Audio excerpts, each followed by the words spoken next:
It's time. UFC Fight Night, Rotterdam, coming up on May 8th. Main fight, Overeem against Andre Orlovsky.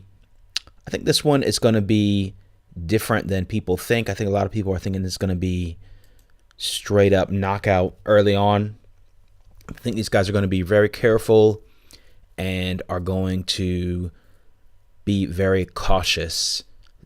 Both of them have big power. Both of them can knock each other out. Both of them have issues with their chin. Probably Andre has the advantage in the chin department and Overeem has the advantage in the power department. I guess if you were going to go into it, you know, Overeem does have some pretty brutal kicks and maybe the best knee in heavyweight, but he has some issues with his chin. He's been exposed. Same thing goes for Andre. Andre has great power, good aggression. But both of these guys, since they've been at the Jackson Wink, have, Andre's been at Jackson Wink for a while, but since Overeem has switched over, he's done a good job of changing his strategy. And Andre, we've seen it. So I think that it's going to look more like Overeem against Dos Santos and Andre against Mir, where these guys are going to be careful, calculated, and not jump into anything and wait for an opening. So I like the over here, over 1.5.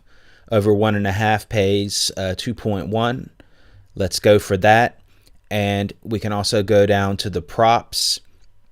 Just bear with me while I find them. Hold on. Okay, we got the props. And just simply start round 2 and start round 3. Start round 2. Start round 3. And that's it. I'm just going to go with those. I'm not going to pick a winner in this. I think either guy could knock each other out, but they're going to be careful. All right, next one. Skyscraper against Bigfoot. That's interesting. That sounds good too, right? And these guys also, they've got plenty of fights behind them. They've delivered and taken plenty of damage in their careers, and both of them can knock each other out, and or get submitted, and both of them have issues with their chins. They have been exposed in that area. How's this going to play out? I think the same. I think these guys are going to be very respectful from each other in the first round, and I don't think they're going to rush to anything. I think Struve's going to want to keep the distance, and Sylvia is going to want to break through the distance like about every fight. That's true fights. That's the issue. That's the game. But, you know, he's got 4-inch reach advantage on the arm. It's not that long. Sylvia is a huge guy. So I like the over here. It pays pretty all right.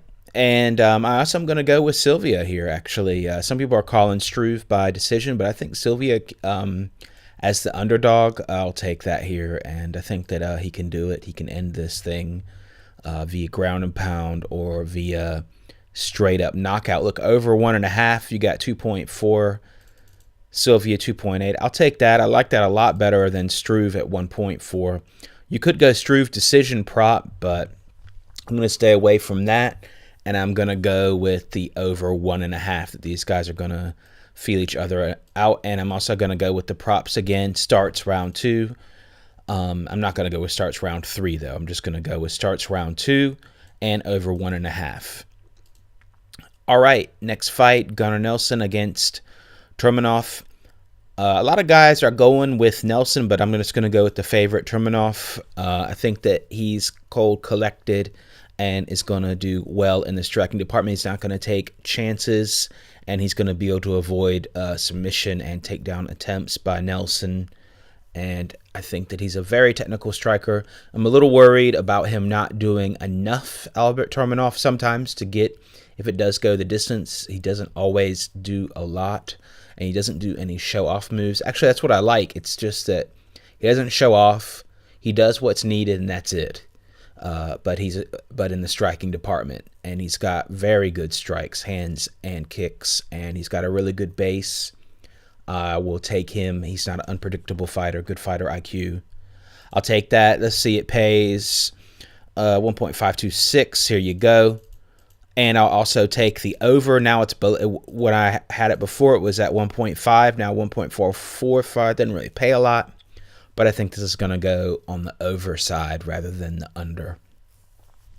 All right, in other fights that I like to pick, I do like Carolina to win here. Heather Jo Clark is a good all-around fighter, but doesn't shine in one area very much. But the odds are pretty awful here, so I'm just going to skip it pretty much. I'm going to lean. I'm not going to make a pick yet. I'm still a little bit undecided, but I'm leaning towards picking Wade as an underdog here against Rustam. Wade is very good wrestler, very good at striking. Kabalov is pretty good in defending and good striker too, but Wade, he's been pretty impressive, and you get paid 2.75 here. I think I might have to I'm leaning on that. And another underdog is, of course, Matador coming back after a layoff. I overlooked him, but someone reminded me about that, and yeah, you get pretty good odds on him. Now, the risk is that he's been laid off a while, but I don't know, he's a pretty good wrestler. Here we go, 2.55. I'm still debating those two, Wade and Matador, but if I had to go with underdogs, I'd probably go with those guys. And those are going to be the main picks. I don't see a lot of value betting some of these other fights, or I'm just undecided, and I will analyze the fights and go with the prop. Over under goes the distance, over under knockouts, over under subs. I'll check those props out when they come, so look out on Twitter. Follow me on Twitter at DGenBet1. Check out the site dgenbet.com. Also check us out on Telegram, telegram.org/sportsbet. Thanks a lot for watching, and talk to you next time.